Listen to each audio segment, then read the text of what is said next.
Hello everyone. AMB chemistry class में electrochemistry का मैं एक वीडियो पहले डाल चुका हूँ। आज दूसरा वीडियो है और यहाँ से मैं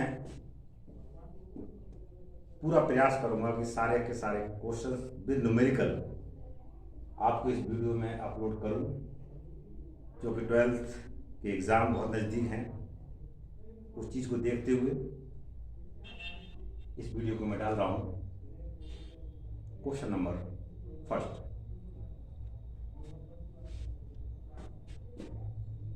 इसमें जो टॉपिक थे, तुम्हें जो पढ़ने थे, वो रेट ऑफ रिएक्शन, ये टॉपिक तुम्हें पढ़ना था। उस पिछले वाली वीडियो में मैं डाल चुका हूँ रेट ऑफ रिएक्शन क्या है। यहाँ भी थोड़ा सा बता देता हूँ। एक रेट लॉ है, ये आपको पढ़ना है। तीसरा मॉलिक्यूलरिटी है, मॉलिक्यूलरिटी है।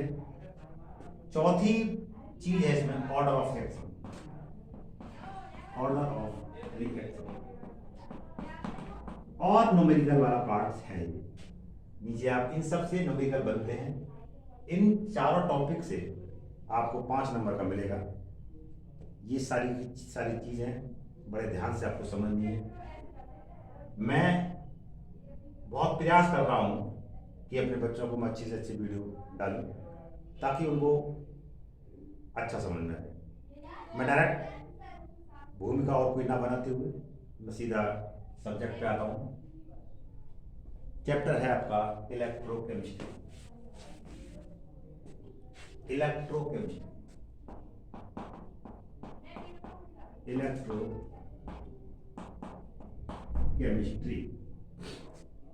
फर्स्ट मैं क्वेश्चन के साथ रेट लॉ का क्वेश्चन है पहला। रेट लॉ से मैं शुरू करता हूं और शायद रेट लॉ भी खत्म होगा, ऐसा ही लगता है मुझे। कोई बात नहीं। पहला क्वेश्चन आपका, reaction A plus 2b, reaction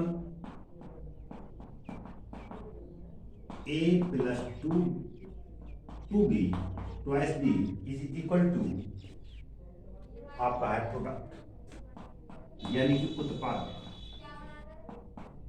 ये प्रोडक्ट है। आगे बोल रहा है वेग नियम समीकरण,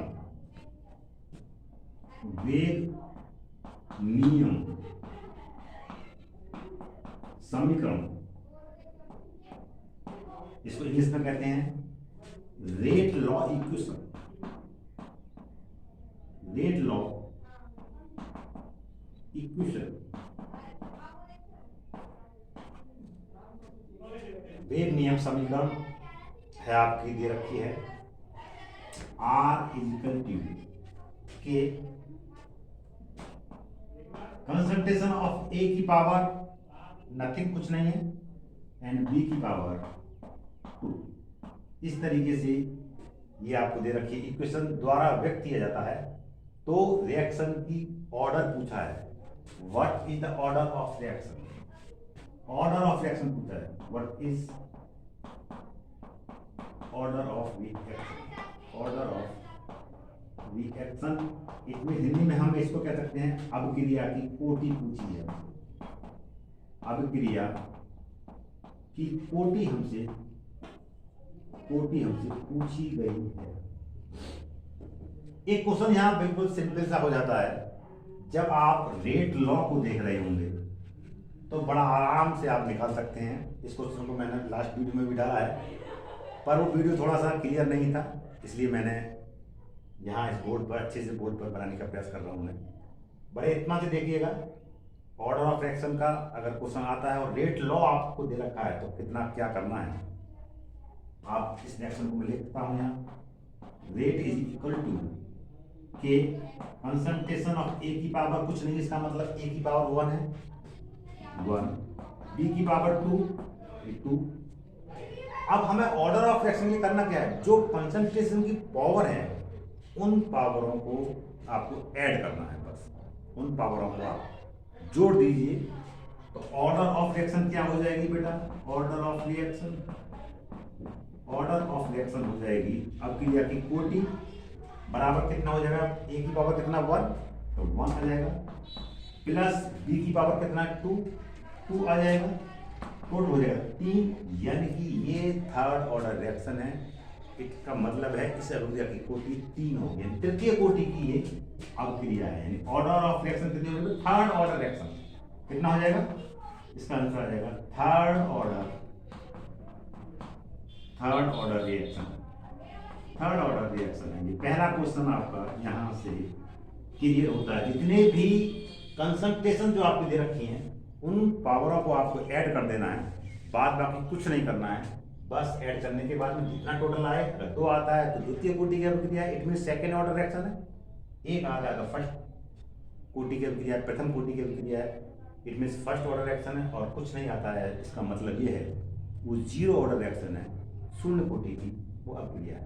तो पहला क्वेश्चन बड़े आराम से आप इसको नोट कर लीजिए, किस तरीके से क्वेश्चन आया है और किस तरीके से आपको इसका आंसर देना है। ये इतना सवाल बस रफली आपको वर्क करना है, आपको पावर को ऐड कर देना है, जो भी रिजल्ट आपके सामने आएगा उसका आंसर आपको बड़े आराम से दे देना है। चलता हूं मैं क्वेश्चन नंबर 2 की तरफ, इसको रेस कर देता हूं। दिखाई दे रहा होगा अच्छे से, मैं समझता हूं कि क्लियर भी दिखाई दे रहा है। और जो मैं जितने भी मैंने वीडियो डाली हैं उन सब वीडियो में सबसे अच्छा क्लियरेंस इस बोर्ड पर आपको नजर आएगी, यहाँ तक मेरा अपना अनुमान है। चलिए इसको रेस करता हूँ, मिटाता हूँ इसको। क्वेश्चन नंबर 2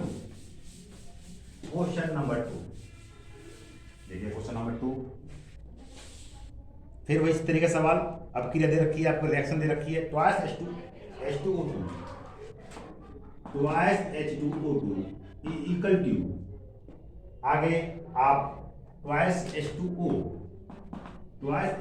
प्लस O2, ये आपको रिएक्शन दे रखी है। और इस रिएक्शन का रेट आपको दे रखा है, rate is equal to K और H2O कंसंट्रेशन, H2O2 कंसंट्रेशन। और आपसे फिर वही क्वेश्चन है, यह अभिक्रिया किस कोटि की है, यानी ऑर्डर ऑफ रिएक्शन निकालना है। ऑर्डर ऑफ रिएक्शन इस क्वेश्चन के लिए आपको निकालना है, यानी अभिक्रिया की कोटि आपको निकालनी है। मैंने वही बताया था, जब हम ऑर्डर ऑफ रिएक्शन निकालेंगे तो इसमें करना क्या है, केवल कंसंट्रेशन की पावर काउंट करना है, और एक ही रिएक्टेंट है इसमें, तो इसी की पावर को काउंट करना पड़ेगा। और रेट इक्वल टू क्या हो जाएगा बेटा, sorry, order of reaction equal to क्या हो जाएगा, order of reaction equal to हो जाएगा आपका, इसकी पावर कितनी है 1, कुछ नहीं, इसका मतलब 1। तो ऑर्डर ऑफ रिएक्शन आ जाएगा फर्स्ट, यानी फर्स्ट ऑर्डर रिएक्शन है ये। क्या है ये, फर्स्ट ऑर्डर रिएक्शन है ये। तो ऐसी प्रकार से सवाल बहुत बनते हैं। इसमें तो सबसे सिंपल क्वेश्चन यहीं से शुरू होता है, इस इलेक्ट्रोकेमिस्ट्री से, सॉरी मैं चैप्टर गलत डाल दिया, ये केमिकल काइनेटिक्स का पार्ट है भाई, इलेक्ट्रोकेमिस्ट्री का नहीं है, सॉरी, ये केमिकल काइनेटिक्स का पार्ट है। Chemical kinetics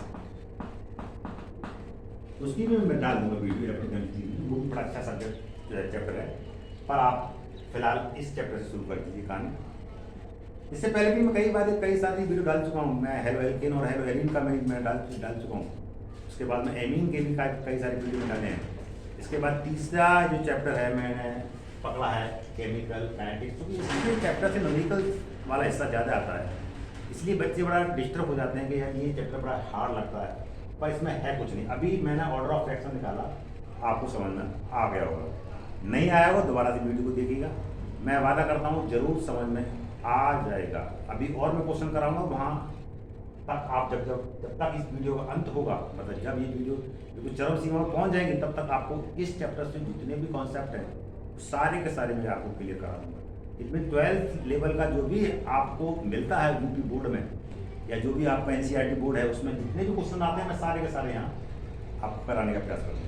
question number 2, question number 3, आपको निम्नलिखित में से कौन सी अभिक्रिया आपको ऑप्शन क्वेश्चन दे रखा है, इनमें से कौन सी रिएक्शन है और उस रिएक्शन को पूछा गया है वो रिएक्शन जीरो ऑर्डर की कौन सी रिएक्शन है। इनमें से जितनी भी रिएक्शन दे रखी हैं, मैं 4 रिएक्शन दे रखी हैं, उसमें से जीरो ऑर्डर की पूछी है, पर मैं चारों का ऑर्डर आपको बताऊंगा, तो पता नहीं कौन सा क्वेश्चन आपको आ जाए। चलिए, चारों रिएक्शनों का रेट लिखवा दूंगा मैं आपको, तो रेट से आप ये डिसाइड कर लेंगे कि उस रिएक्शन का ऑर्डर क्या होगा।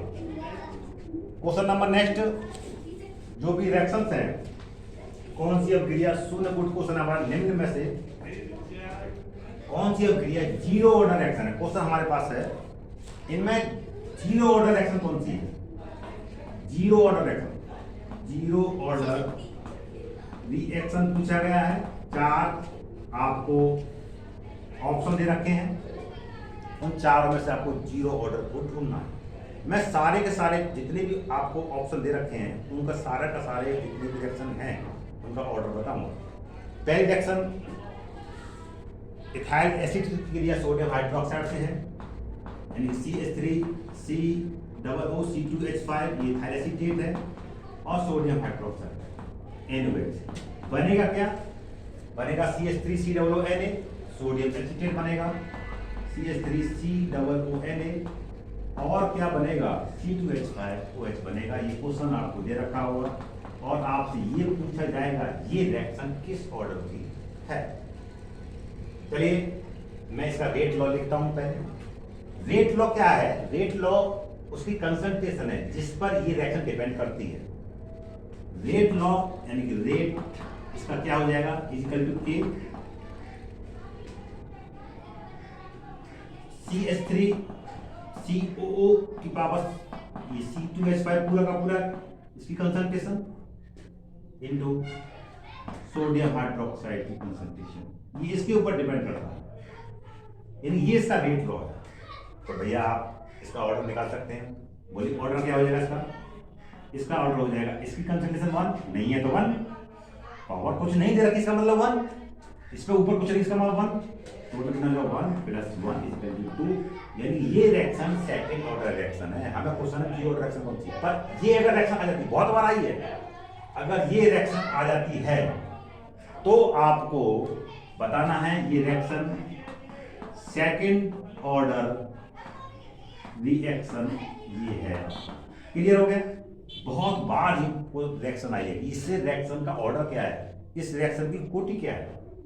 पहली रिएक्शन हो गई, यानी कि जीरो अभी तक नहीं पहुंची, तो फर्स्ट का ही हो गया। दूसरी रिएक्शन देखिएगा, दूसरा रिएक्शन आपका है, इसकी रिएक्शन पानी से कर दी गई है, CH3COOC2H5, ये इथाइल एसीटेट का formula plus water H2O equal to हो जाएगा बेटा CH3COOH बनेगा acetic acid, CH3COOH plus C2H5OH। ये रिएक्शन आपको दी होगी और आपसे पूछा ये जाएगा कि ये रिएक्शन की जो ऑर्डर है वो क्या है, उस रिएक्शन की जो कोटि है वो क्या है। तो रेट इसका निकाल लीजिए, तो मैं इसको रेट निकाल देता हूँ। पहले रेट इज वैल्यू देखिएगा बेटा, CH3COOC2H5 की कंसंट्रेशन, इसको ब्रैकेट बंद कर दीजिए, कंसंट्रेशन होगी की पावर कुछ नहीं है, इसका मतलब 1 है, और इनटू H2O को देखिए इसकी पावर 0 आती है। तो ये रेट लॉ में ध्यान रखना पड़ेगा, इस रिएक्शन का रेट लॉ क्या है और इस रिएक्शन का रेट लॉ क्या है, तो आप आराम से ऑर्डर ऑफ रिएक्शन निकाल सकते हैं। उसकी एक वजह है, क्योंकि ऑर्डर ऑफ रिएक्शन में बच्चे बड़ा परेशान हो जाते हैं कि यार इसी को समझ में नहीं आ रहा। तो ये एक प्रैक्टिकली कॉन्सेप्ट है, तो प्रैक्टिकली समझना तो प्रैक्टिकली से समझ में आ जाएगा, पर रेट लॉ अगर आप लिख पाएंगे तो भैया आप उसकी पावर को जोड़ दीजिए, ऑर्डर ऑफ रिएक्शन आपकी आ जाएगी। देखिएगा, मैं अब इसका रेट निकालता हूँ, इसका अब मैं निकालूँ ऑर्डर ऑफ रिएक्शन, तो इसका ऑर्डर ऑफ रिएक्शन क्या होगा? ऑर्डर, इसका ऑर्डर क्या होगा बेटा, यानी इसकी कोटि क्या होगी? ऑर्डर माने कोटि, ऑर्डर माने कोटि, इसकी कोटि क्या होगी? रेट देख लो किसके ऊपर डिपेंड कर रहा है, इसकी 1 है तो 1, ये 0 है, 0 कितना होगा 1, यानी ये फर्स्ट ऑर्डर रिएक्शन है। ये कौन सी रिएक्शन है? ये प्रथम कोटि की अभिक्रिया है, यानी फर्स्ट ऑर्डर रिएक्शन है ये हमारे सामने, फर्स्ट ऑर्डर रिएक्शन है ये हमारे सामने। क्लियर हो गया? अब मैं अभी भी 0 तक नहीं पहुंचे हूं, तो ये सेकंड का आया, ये फर्स्ट का आ गया। अभी मैं तीसरी रिएक्शन की बात करूं तो मैं इसको थोड़ा इरेज कर देता हूं, इसको ऊपर ऊपर लिखता हूँ, तो ऊपर वाला ये आप देख पा रहे हैं, ये सेकेंड आ गई। मैं इसको मिटाता हूँ। दोनों रिएक्शन कई बार पूछी गई है। ये बात अलग है कि इस क्वेश्चन में जीरो ऑर्डर रिएक्शन पूछा गया, पर ये रिएक्शन कई बार पूछी नहीं है और यहां से बाहर पेपर नहीं जाएगा, जहां तक मेरा अपना अनुभव है। आगे रिएक्शन है FeCl3 plus SnCl2, FeCl3 plus SnCl2, और कितने हैं, twice FeCl3 plus SnCl2 equal to क्या बनता है बेटा, FeCl2 और FeCl2 प्लस SnCl4, ये आपका बनता है। इसको आप बैलेंस कर लीजिए, बैलेंस ट्वाइस, ये आपकी रिएक्शन है। इस तरीके से आपको रिएक्शन देखें। अब इसका ऑर्डर क्या होगा वो आप देख लीजिए भाई। मैं इसका रेट लिखता हूं, रेट इज इक्वल टू के, ये एक इत्तेफाक की बात है, जितना इसका स्टोइकोमेट्रिक कोएफिशिएंट होता है उसी के बराबर ही इसका रेट होता है। स्टोइकोमेट्रिक कोएफिशिएंट क्या, जो ऊपर नंबर ऑफ मोल दिखाई दे रहे हैं आपको, that is called as stoichiometric coefficient. अब यहां इत्तेफाक की बात है, यहां इत्तेफाक की बात है, देखो सेम नजर आ जाएगा आपको।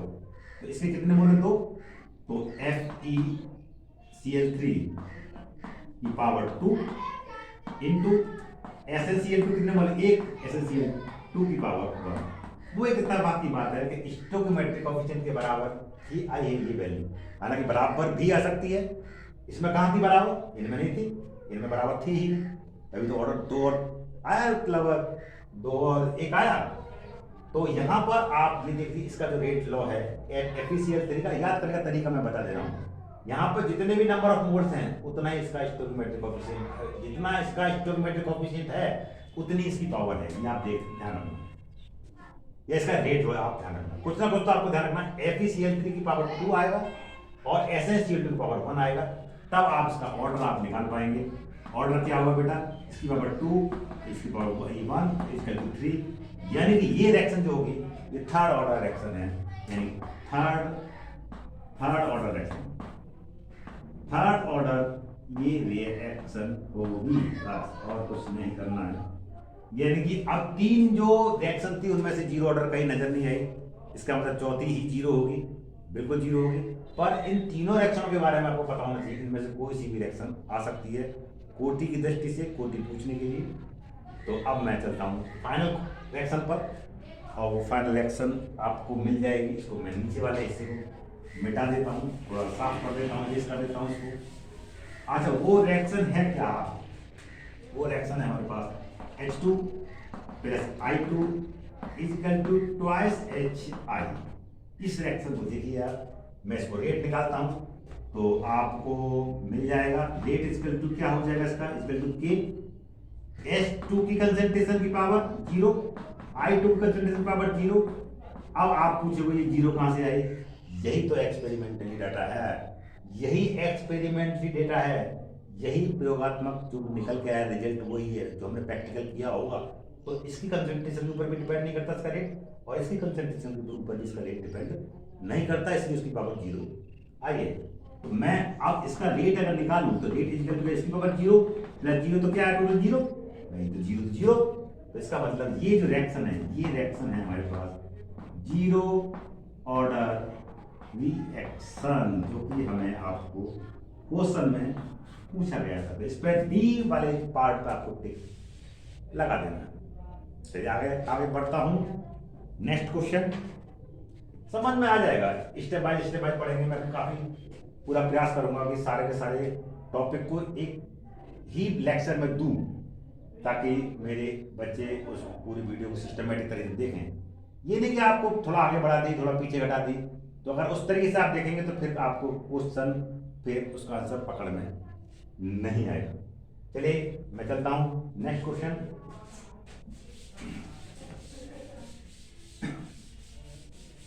अच्छे क्वेश्चन है, और है इसमें बिल्कुल भी दिमाग लगाने वाले क्वेश्चन नहीं है, बस थोड़ा सा इसको ध्यान में रख करके मेरे साथ उनका रिवीजन करना है। और रिवीजन करते करते उनका आपको क्वेश्चन का आंसर आपको देना होगा। किस ऑर्डर की किस कोटि की अभिक्रिया के लिए वेग तथा वेग स्थिरांक की इकाई समान होती है? बहुत अच्छा क्वेश्चन है। किस कोटि की अभिक्रिया के लिए किस कोटि की अभिक्रिया अभिक्रिया के लिए किस कोटि की अभिक्रिया के लिए वेग तथा वेग स्थिरांक वेग तथा वेग स्थिरांक वेग स्थिरांक वेग तथा वेग स्थिरांक की इकाई समान होती है? किस कोटि की अभिक्रिया के लिए, मतलब ऐसी कौन सी ऑर्डर ऑफ रिएक्शन है जिसका रेट कांस्टेंट, इसको कहते हैं रेट कांस्टेंट और इकाई को कहते हैं यूनिट। रेट कांस्टेंट की यूनिट और रेट की यूनिट के समान होती है। मतलब किस ऐसी कौन सी ऑर्डर ऑफ रिएक्शन है जिसके लिए रेट और रेट कांस्टेंट की यूनिट समान होती है, ये आपको निकालना है। किस कोटि की अभिक्रिया के लिए रेट और रेट कांस्टेंट की यूनिट समान होती है? तो पहले हम रेट लिख लें, माना कोई reaction A equal to B। अगर मैं इसका रेट लिखूं, रेट इक्वल टू के, ये रेट है, ये रेट कांस्टेंट के है, तो कंसंट्रेशन A की पावर x मान लूं, कंसंट्रेशन A की पावर x, हमें पता नहीं, ऑर्डर ऑफ रिएक्शन पूछा है, इस x की वैल्यू पूछी कितनी होगी, ये तो रेट लॉ है, ये तो आपको याद रखना पड़ेगा। तो रेट इक्वल टू के, कंसंट्रेशन A है हमारे पास, तो इसकी A की पावर में x मान लूं, तो हमें इस x का मतलब है ये ऑर्डर ऑफ रिएक्शन हमें निकालनी है। किस ऑर्डर का ये रिएक्शन है? कब? जब K और रेट बराबर हो जाए। K और रेट कब बराबर होगा? यहां पर कितनी संख्या लिखें, यहां पर कितनी संख्या लिखें तब रेट कांस्टेंट, ये रेट कांस्टेंट और ये रेट बराबर हो जाए। तो देखो जरा, बहुत सिंपल सी बात है, यहां पर मैं लिख दूं रेट इक्वल टू के A की पावर 0, और A की पावर 0 का मतलब क्या 1, किसी भी संख्या की पावर 0 इसका मतलब क्या 1, तो मैं भैया लिख सकता हूं रेट इक्वल टू के।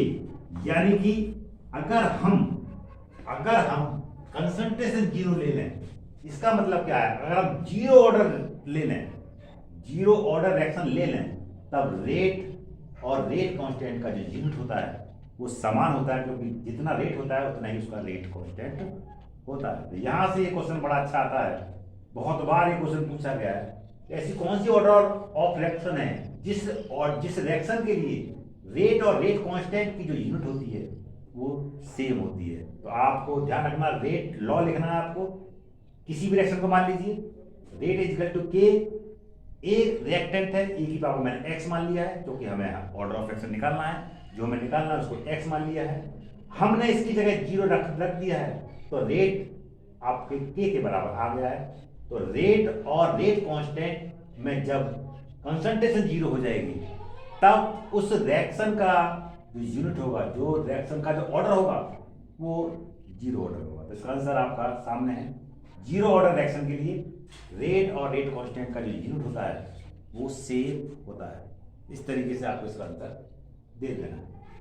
चलिए आगे बढ़ता हूं। Next question, order rate constant निकालना है सभी के लिए। मैंने पिछले भी बार समझा दिया था, इसको मैं और एक बार और डाल देता हूं। इसमें 2 मिनट का समय और लूंगा, ज़्यादा नहीं। अगर मुझे फर्स्ट ऑर्डर के लिए रेट निकालना है, रेट कांस्टेंट की यूनिट निकालनी है फर्स्ट ऑर्डर के लिए, तब क्या आएगी? फॉर्मूला मोल लीटर इनवर्स की power 1 minus n second inverse, ये फॉर्मूला आपको ध्यान रखना, ये वाला फॉर्मूला। अगर मैं आप लोग जीरो ऑर्डर के लिए यूनिट निकालिए तो देखिएगा, मैं जीरो ऑर्डर के लिए बात कर रहा हूँ, जीरो ऑर्डर, तो यहाँ एन की जगह आप जीरो लगा दीजिए, बात जीरो की कर रहा हूँ। तो मोल लीटर इनवर्स की power 1 minus zero second inverse, क्या सोल्यूशन आएगा भैया? मोल लीटर इनवर्स की पावर 1 सेकेंड इनवर्स।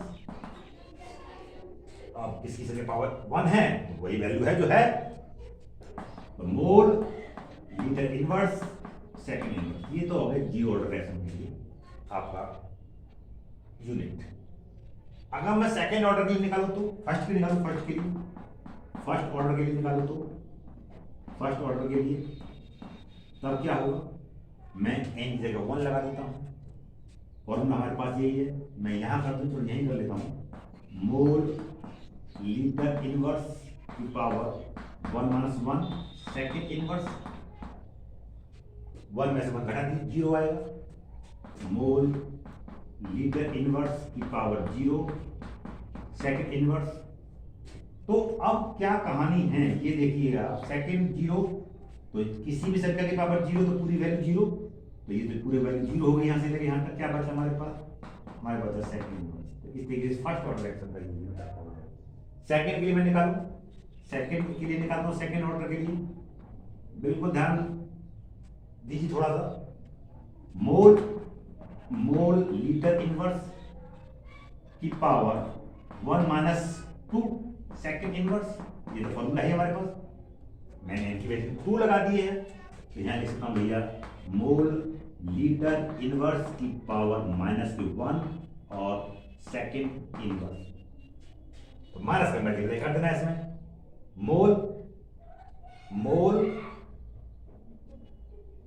की पावर -1, यानी ये आ जाएगा आपका मोल, यहाँ लिख देता हूं मैं मोल, और आपका ये आ जाएगा इनवर्स, माइनस का मल्टीप्लाई प्लस आएगा, ये माइनस है, ये माइनस प्लस हो जाएगा, लीटर आ जाएगा, और सेकेंड माइनस में आपका ये है सेकेंड इनवर्स।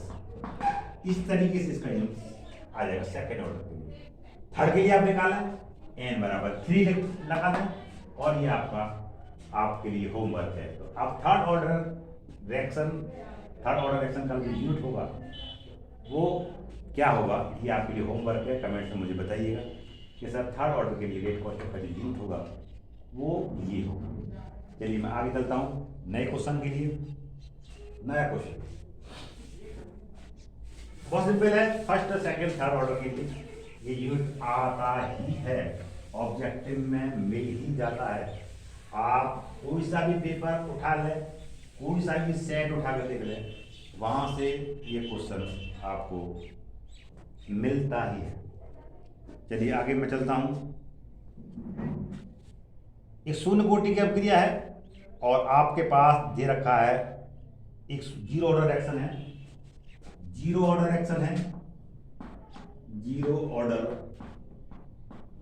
रिएक्शन है, और जीरो ऑर्डर रिएक्शन के लिए एक रिएक्शन दे रखी है आपको A plus B equal to C। ये क्वेश्चन है आपके लिए। हाँ, जीरो ऑर्डर रिएक्शन में ये है आपकी, तो रेट लॉ आपको पूछा है, तो बड़ा सिंपल सी बात, किसी की कंसेंट्रेशन पर डिपेंड नहीं करेगा जो भी रिएक्टेंट है।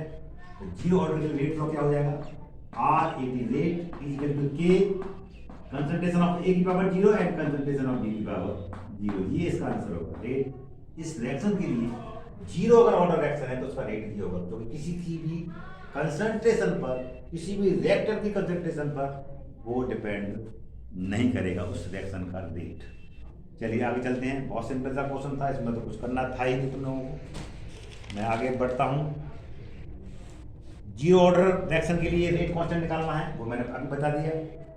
उसके बाद फर्स्ट ऑर्डर रिएक्शन के rate constant, first order reaction के लिए रेट कांस्टेंट का यूनिट निकालना है, वो मैंने अभी आपको बता दिया। फॉर्मूला आप ध्यान रखना, वही फॉर्मूला है, मोल लीटर इनवर्स की power 1 minus n second inverse. जितनी बार इसको आप लिखेंगे उतना ही जल्दी इसको ये आप याद कर पाएंगे। अगर जीरो ऑर्डर के लिए निकालना है तो एन की वैल्यू 0 लगा देनी है, 1 के लिए निकालना है तो एन की वैल्यू 1 लगा देनी है, और अगर 2 के लिए निकालना है तो एन की वैल्यू 2 लगा देनी है, और लास्ट का थर्ड ऑर्डर रिएक्शन में निकालना है तो एन की वैल्यू आपको 3 लगा देनी है, और लगाने के बाद में फिर आपको उसका सॉल्यूशन आपको दे देना है, थोड़ा सा मल्टीप्लाई आपको करनी है। इतने तो आप 12th लेवल पे हैं, इतने समझदार हैं, इतना तो आप कर ही पाए होंगे। मैंने पहले ही बता दिया, उससे पहले भी मैंने वीडियो डाला उसमें भी मैंने इसको कराया, पर वहाँ थोड़ा सा क्लियरिटी नहीं थी, वहाँ पर आप फोकस थोड़ा अच्छा से नहीं आ पा रहा था। मैं समझता हूँ जब आप इस वीडियो को देख रहे होंगे तो एकदम क्लियरिटी आपको निकल आ रही हो। चलिए मैं आगे बढ़ता हूँ।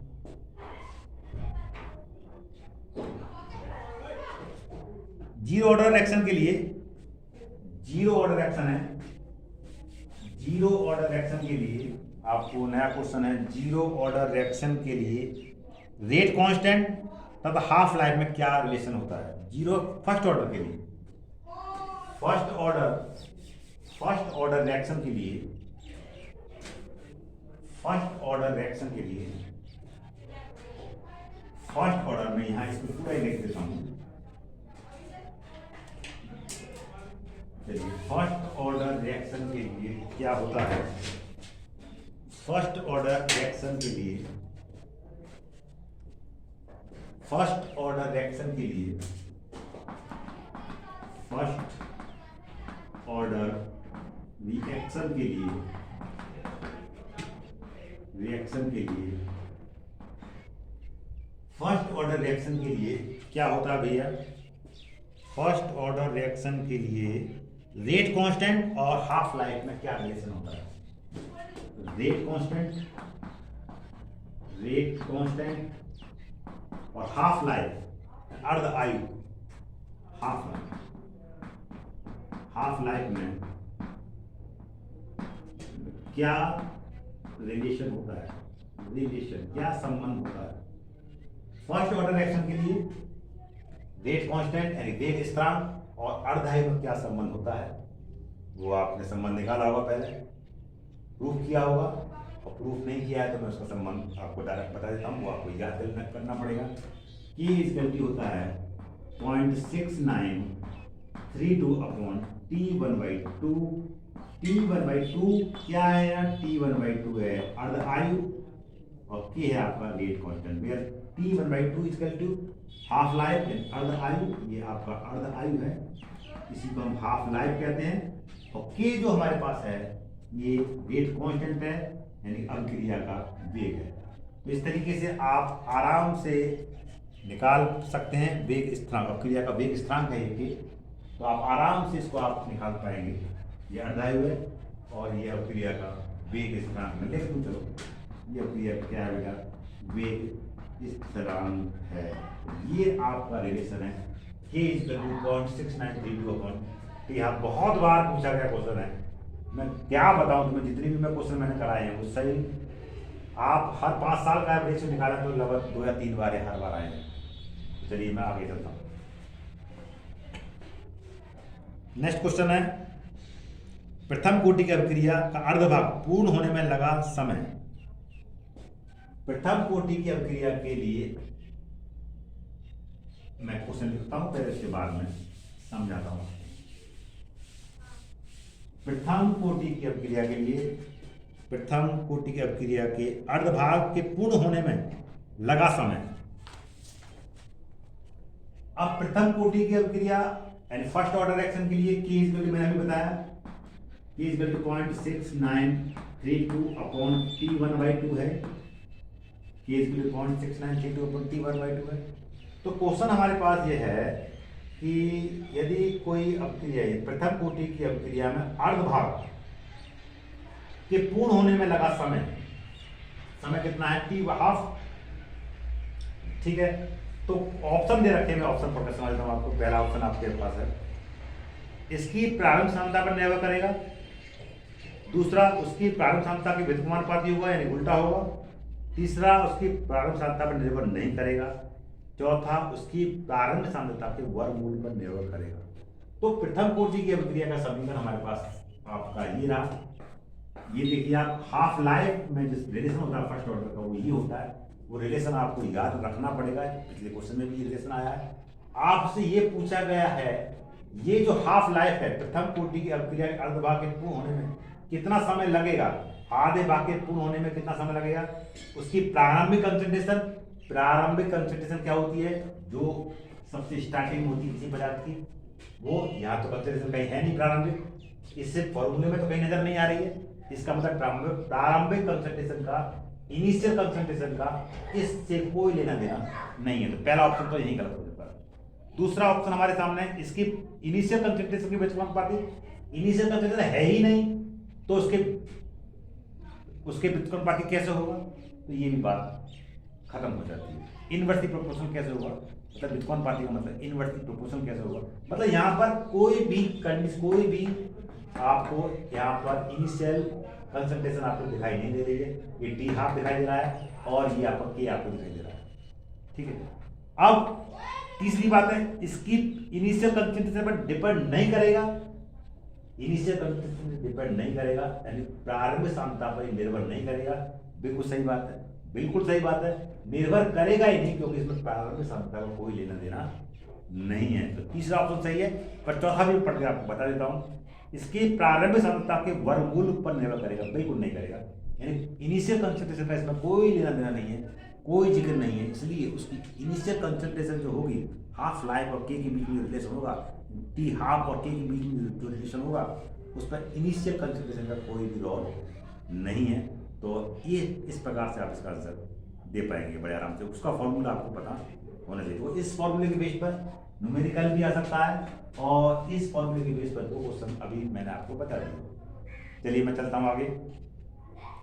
यदि कोई अभिक्रिया निम्न समीकरण का पालन करती है, यदि कोई रिएक्शन है और इस रिएक्शन का पालन करती है, इस रिएक्शन को फॉलो करती है, तो वो पूछा है वो किस ऑर्डर का रिएक्शन होगा, वो किस कोटि की अभिक्रिया होगी।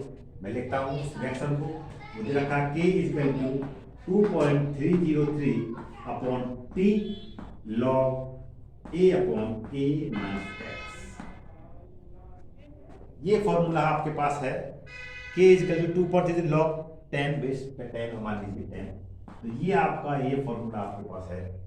तो K और T आपका क्या है, T टाइम है, और A क्या है, इनिशियल कंसंट्रेशन है। यहाँ पर K = क्या है, इनिशियल कंसंट्रेशन, और A-x क्या है, T समय पश्चात कंसंट्रेशन, यानी फाइनल कंसंट्रेशन क्या है।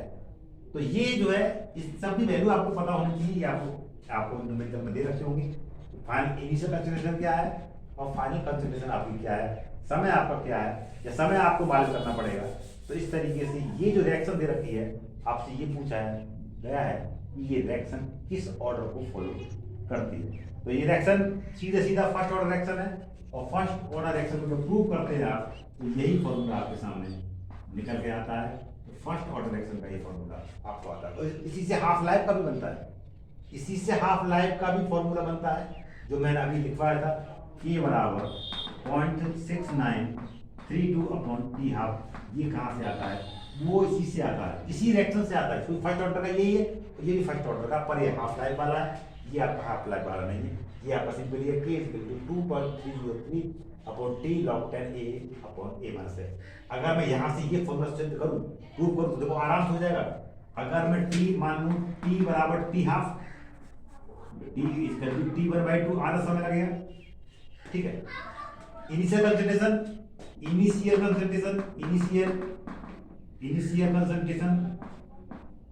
कितना है आपके सामने भैया, A है, यानी प्रारंभिक सांद्रता A है। फाइनल कंसंट्रेशन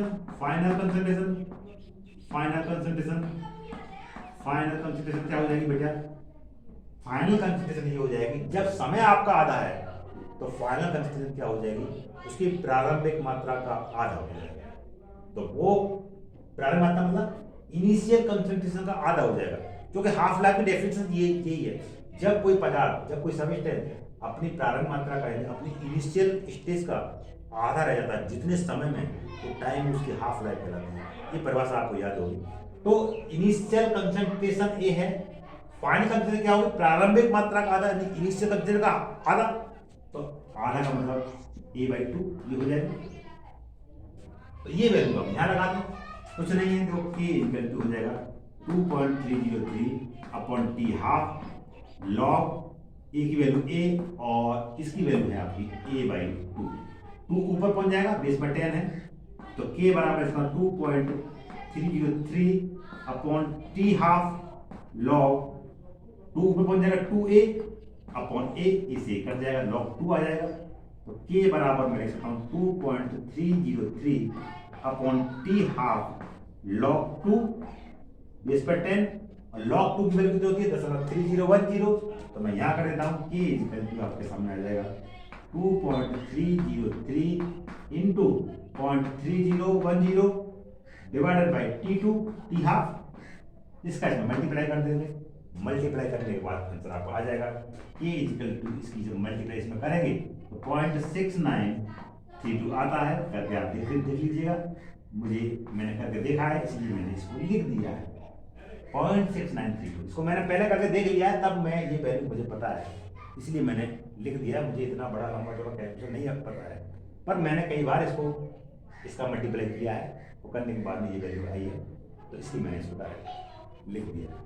तो ये देखो ये आगे फॉर्मूला जो मैं कर रहा था, फर्स्ट ऑर्डर एक्शन से ही प्रूव होता है ये। तो फर्स्ट ऑर्डर एक्शन बहुत इंपॉर्टेंट पार्ट प्ले करेगी इस चैप्टर से। फर्स्ट ऑर्डर एक्शन से तो क्वेश्चन आने ही आना है, वहां से तो बिना क्वेश्चन ऐसा तो हो ही नहीं सकता कि फर्स्ट ऑर्डर एक्शन से किसी भी तरह के क्वेश्चन ना आए। चलिए मैं आगे बढ़ता हूं और क्वेश्चनों के साथ, ठीक है, और क्वेश्चनों के साथ बढ़ता हूं। चलिए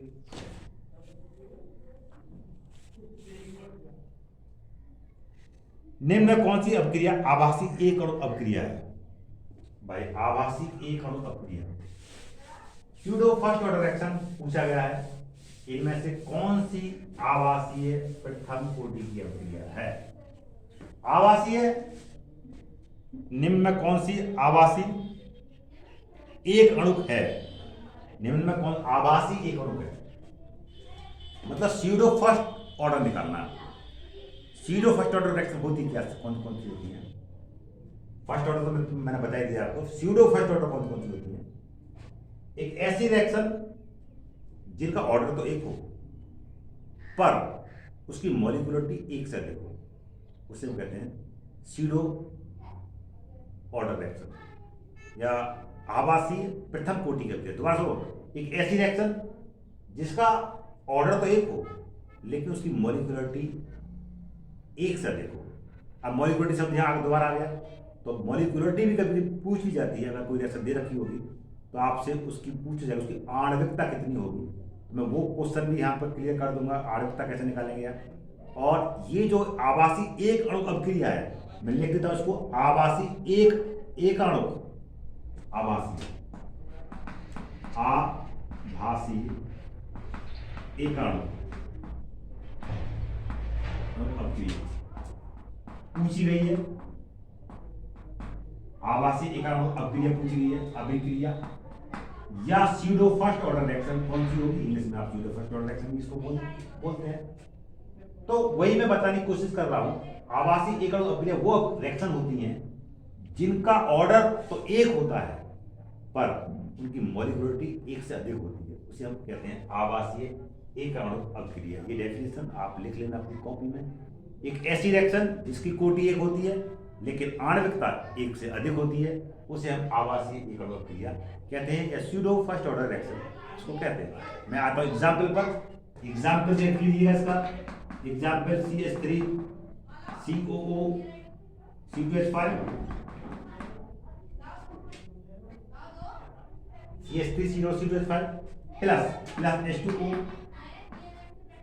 इक्वल टू, मैं यहाँ लिखता हूँ इक्वल टू क्या बनेगा भैया, या मैं यहाँ लगा देता हूँ इक्वल टू क्या बनेगा CH3 COO की कंसंट्रेशन और H1 और H2O की कंसंट्रेशन 0। मैंने पहले भी कराई है रेट लॉक में, जब मैं ऑर्डर ऑफ एक्शन पढ़ा था उस समय मैंने बताया था ये फर्स्ट ऑर्डर एक्शन है। तो यहाँ पर देखिए ये फर्स्ट ऑर्डर एक्शन के रेट में जोड़ लेंगे, लेकिन ऑर्डर ऑफ एक्शन तो हमको पता है। ऑर्डर ऑफ रिएक्शन इसका हो जाएगा फर्स्ट यानी कि ये प्रथम कोटि की अभिक्रिया है। लेकिन मॉलिक्युलरिटी कितनी होगी? मॉलिक्युलरिटी कितनी होगी इसकी भैया? इसकी मॉलिक्युलरिटी 2। मॉलिक्युलरिटी कैसे डिफाइन करते हैं? मॉलिक्युलरिटी डिफाइन करने का तरीका, आपको कुछ नहीं करना है, केवल रिएक्टेंट की तरफ जाना है। रिएक्टेंट की ये देखना है कितने मोल्स, आप कितने एटम पार्टिसिपेट कर रहे हैं। इथाइल एसिड का 1 मोल पार्टिसिपेट कर रहा है, एटम नहीं सॉरी मोल की बात करेंगे तो कितने मोल पार्टिसिपेट कर रहे हैं? पूरा 1 मोल पार्टिसिपेट कर रहा है, यहाँ कुछ नहीं लिखा हुआ। H2O का भी 1 मोल पार्टिसिपेट कर रहा है, यानी यहाँ भी कुछ नहीं लिखा हुआ। इसके ऊपर जो भी होते हैं वो मोल संख्या होती है। अगर 3 होता है ऊपर तो 3 हो जाता है इसके। तो इस तरीके से होता है। तो यहाँ पर देखो इसका 1 मोल पार्टिसिपेट कर रहा है, इसका 1 मोल पार्टिसिपेट कर रहा है, इसका मतलब इसकी मॉलिक्युलरिटी 2 हो गई। अगर मैं आपसे ये कहूँ A plus B plus C equal to जो भी कर रहा है वो इसमें इसकी मॉलिक्युलरिटी कितनी होगी?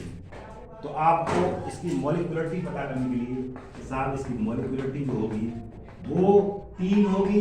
क्यों? क्योंकि रिएक्टेंट के 3 मॉलिक्यूल पार्टिसिपेट इसमें कर रहे हैं। तो मॉलिक्युलरिटी को कहते हैं आणविकता। मैं लिख देता हूं आणविकता। मॉलिक्युलरिटी का मतलब होता है, मैं यहाँ लिखता हूं आणविकता। आणविकता के नाम से पूछा जाता है या मॉलिक्युलरिटी के नाम से पूछा जाता है कि इसकी मॉलिक्युलरिटी कितनी होगी या इसकी आणविकता कितनी होगी। कितना टाइम हो गया? अभी एक क्वेश्चन और है, इंपॉर्टेंट क्वेश्चन। हालांकि क्वेश्चन तो बहुत है पर आपको मैं बोलता हूँ क्वेश्चन को आपको सॉल्व करना है। न्यूमेरिकल वाला पार्ट मैं अब शुरू करता हूँ थोड़ा सा। ये आपका एक ही नंबर के क्वेश्चन हैं जो बहुत बार पूछे गए हैं। मैंने उन नंबरों को कितने अच्छे से मैंने आपके सामने एक्सप्लेन किया है। और इस क्वेश्चन से, इस चैप्टर से जो भी क्वेश्चन आएंगे आप मेरे हिसाब से इस तरीके जो भी क्वेश्चन आएगा वो आप छोड़ कर नहीं आएंगे। चलिए मैं बात करता हूँ नए क्वेश्चन की तरफ चलता हूँ, मूव करता हूँ। अभी वही क्वेश्चन एक पूछा गया था, निम्न में कौन सी आभासी एक अणु अभिक्रिया है? आभासी एक अणु अभिक्रिया कौन सी है? पहले एक्शन दे रखी है आपको H2 plus Cl2 equal to HCl। ये मैं करा चुका हूँ पहले आपको। ये जीरो ऑर्डर रिएक्शन है, जीरो ऑर्डर रिएक्शन है।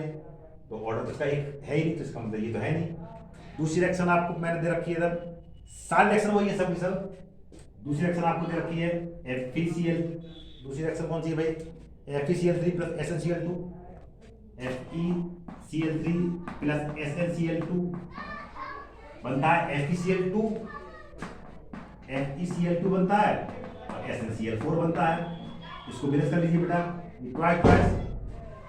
तो ये मैंने बताया था आपको, ये रिएक्शन थर्ड ऑर्डर रिएक्शन है, मैं बता दिया आपको FeCl3 वाली। तो ये थर्ड ऑर्डर रिएक्शन है, तो इसका भी ऑर्डर एक नहीं है। तो मॉलिक्युलरिटी हम चेक करें, मॉलिक्युलरिटी कितनी होगी चेक करो इसमें। इसमें मॉलिक्युलरिटी कितनी होगी?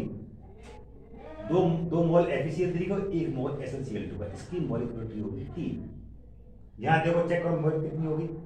H2 और Cl2, इसका 1 मोल, इसका 1 मोल, तो इसकी मॉलिक्युलरिटी होगी 2। तो मैंने बताया था एक ऐसी रिएक्शन जिसकी मॉलिक्युलरिटी 1 से अधिक हो, वो है 1 से अधिक है दोनों में ही है, लेकिन ऑर्डर 1 होना चाहिए। इसका भी ऑर्डर 0 है और इसका ऑर्डर 3 है, इसलिए वो आभासी एक अणु अभिक्रिया नहीं है। अब मैं चलता हूं नेक्स्ट रिएक्शन की तरफ। CH3 COOC2H5 plus plus plus NaOH equal to CH3 COONA plus C2H5OH। यहाँ पे आप देख सकते हैं इसका जो मैंने बताया था order of reaction, order of reaction ये भी नहीं है क्योंकि ये ऑर्डर इसका 2 है और मॉलिक्युलरिटी भी 2 है। ऑर्डर भी 2 है इसका, मॉलिक्युलरिटी भी 2 है। मैंने आपको इससे पहले क्वेश्चन कराया है, उसमें मैंने कराया है इसकी मॉलिक्युलरिटी, सॉरी इसका ऑर्डर कितना होगा।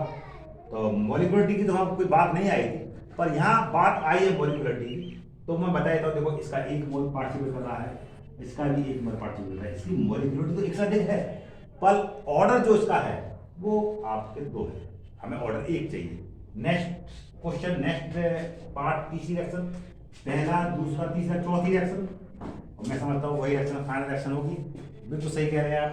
CH3 COOC2H5 plus plus H2O equal to हो जाएगा बेटा CH3 COO H plus C2H पर OH। तो इस तरीके से हम कर सकते हैं आपका ये कहानी। तो देखो बेटा, इसमें रेट कितना, ऑर्डर कितना होगा, इसका ऑर्डर होता है आपका 1, मैं पहले बात समझा चुका हूं उसको। और मॉलिक्यूलरिटी कितनी होगी, मॉलिक्यूलरिटी कितनी होगी, देखो मॉलिक्यूलरिटी का अगर हिसाब लगाया जाए तो मॉलिक्यूलरिटी जितने भी रिएक्टेंट के मॉलिक्यूल्स होते हैं वो उसके ऊपर डिपेंड करती है। इसका एक है, एक हो जाएगा, ये एक है, ये प्लस एक टोटल होगा 2, यानी कि ऑर्डर तो एक है पर मॉलिक्यूलरिटी एक से अधिक है, उसे हम आभासी एक आणविक क्रिया कहते हैं। इसका ये आंसर आपका है। तो ये सारे क्वेश्चंस जो एक एक नंबर के थे, कभी कभी न्यूमेरिकल आ जाता है, दो नंबर में भी क्वेश्चन आ जाते हैं। तो ये सारे के सारे क्वेश्चंस आपको सॉल्व करने हैं एक एक करके, और इन सारे क्वेश्चन को सॉल्व कीजिएगा। करने के बाद में फिर आपको मैं और जो नया वीडियो है, अभी क्वेश्चन बहुत बाकी हैं इसके, मैं उन क्वेश्चनों को भी लेके आऊँगा। मैं कुछ न्यूमेरिकल्स हैं इसके, उन न्यूमेरिकल्स की मैं आपको प्रैक्टिस कराऊंगा, और प्रैक्टिस कराने के बाद आप इन क्वेश्चनों को तो पढ़ कर बिल्कुल जाइए। और इसके बाद में जो न्यूमेरिकल वाला पार्ट आएगा मैं उसको भी बहुत जल्दी अपलोड करूँगा। वो सारे के सारे पार्ट आप ध्यान से देखना। मैं समझता हूँ कि आप लोगों को समझ में अच्छा आ रहा होगा, क्योंकि काफ़ी बच्चे जो मुझसे लिंक हैं वो तो बच्चे मेरा वीडियो देख ही रहे हैं, पर जो मुझसे दूर हैं, जो मुझे नहीं जानते हैं, उन्होंने भी मुझे काफ़ी सपोर्ट किया है। मैं उन सभी के लिए तहे दिल से आभार व्यक्त करता हूँ। मैं मिलता हूँ नेक्स्ट वीडियो में, तब तक के लिए धन्यवाद।